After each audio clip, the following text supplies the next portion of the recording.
Hi, this is Melyssa Lubay, and I'm going to give my reflection on the life of Jose Rizal. One, two, three, funk it. So first is Rizal's astrological character. So as we all know, Rizal is a writer, a cartoonist, an author, and a teacher who was born under the sign of Gemini. Born in 1952, 5th of August, Tuesday. And upon searching the internet, I've come up to a conclusion that Jose Rizal is an epitome of a Gemini person.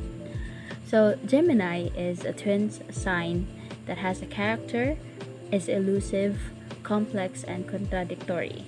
It produces a virtue of a variety on one hand and the vices of two-facedness and flightiness on the other. Another tiny peculiarity in the Gemini mentality is that they this make decision making, and sticking to a decision difficult for them is changing courses in the middle of a stream. So when Rizal actually wrote the El Filibusterismo, he struggled to finish them because of his conflicts between the characters of Simon and Ibarra. It became more challenging and fascinating as he expressed himself and put himself in the shoes of the characters.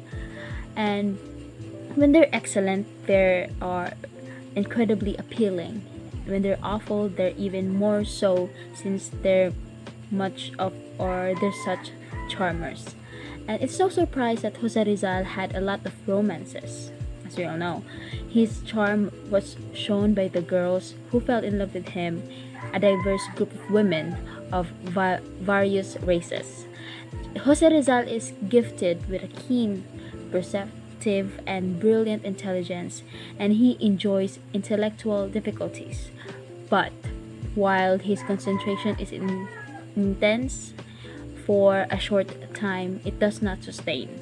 And from a young age, his mental agility and vitality fuel a voracious hunger for knowledge. And Rizal himself would probably be the finest description of the zodiac sign Gemini, if I had to give an example or a clear meaning of the sign.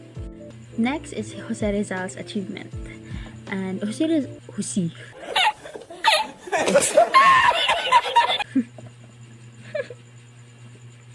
Next is Jose Rizal's achievement. Jose Rizal, who's someone who achieved a lot of titles and honor at a very young age, you can clearly tell that he's a gifted man. A person, according to some authors, who he claimed to be a brilliant man, who's an architect, an artist, a businessman, a cartoonist, an educator, economist, ethologist, a scientific farmer, a historian, inventor, journalist, a linguist, a musician, a mythologist, a nationalist, a naturalist, a novelist, an ophthalmic surgeon, a painter, a physician surgeon, a poet, a propagandist, a psychologist, a scientist, a sculptor, a sociologist, and theologian, and mother of Christ. That's a lot. He portrayed such an amazing and phenomenal person. A person who also has the ability to speak 22 languages that includes English, Chinese, Italian, Japanese, Malaysian, French, German, Greek, Arabic, Catalan, Hebrew, Portuguese, Russian, Sanskrit, Spanish, Tagalog, and other native dialects. And that is amazing. Looking back, I can wholeheartedly say that contained with the previous lectures of Jose Rizal, I was able to appreciate and comprehend his writings and his views and opinions and ideas and his philosophies. Rizal also won various awards such as the Liceo Artistico Literario with the poem Al Juventud Filipina, or to the Filipino youth, where he won a special prize for Indians and Mestizos. He also won the first prize from the same contest for prose a Consejo de los Dioses, or Council of the Gods, where the judges gave Rizal another special prize as the best critical appreciation of the author of Don Quixote. But Jose Rizal's greatest achievement, he was declared as a national hero of our country, the Philippines. Next is Rizal's education. So just like Jose Rizal, my first teacher is also my mother. She taught me how to read, to write, and to count numbers. But unlike Jose Rizal, I don't have private tutors. So I started to go to school where my parents sent me at the age of 6. And while Jose Rizal, when Doña Chudora discovered that he's good in poetry, she encouraged him to write a poem. And mainly, Jose Rizal's early education is tutorial. Unlike Jose Rizal, I need to go to school, while Jose Rizal is homeschooled. And probably because of the huge differences of the educational system in our country before. 1870, when Rizal was accompanied by his older brother Pasiano and went to Biñal, Laguna, where he was sent to a private grammar school. He was taught for being responsible, self-reliant, and independent. But as time goes by, Rizal went to a prestigious school such as the Ateneo de Municipal de Manila University, where he received such as awards and a degree of Bachelor of Arts and a lot more. Rizal considers education as a ticket to free the Philippines from the Spaniards. Rizal was fortunate enough to get an education. He used his knowledge to right the wrongdoings he saw in the country. Rizal views on the education as a way to develop people's mindset. It is still relevant today.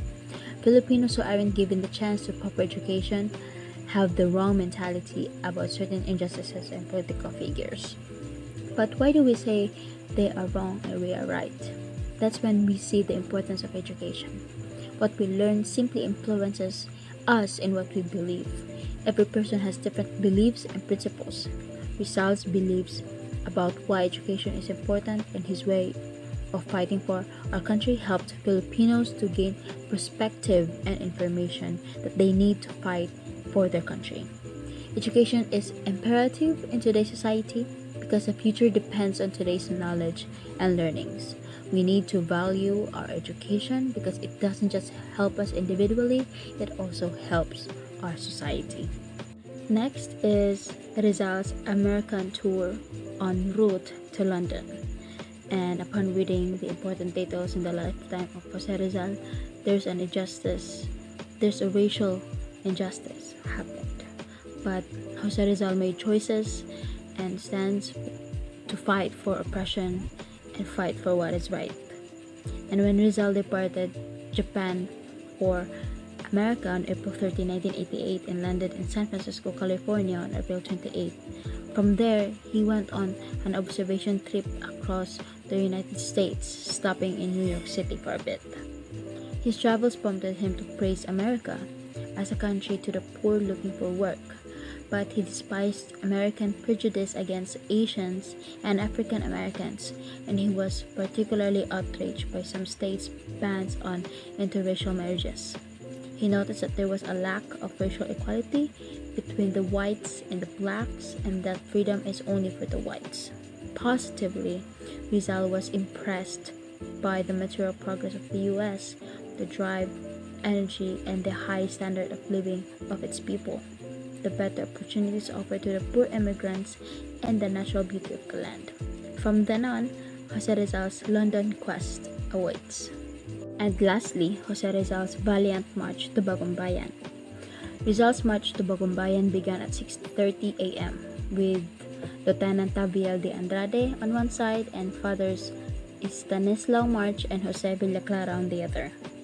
He strolled quietly from his jail cell in Fort Santiago to the execution site in his black suit, black necktie, black hat, black shoes, and white vest.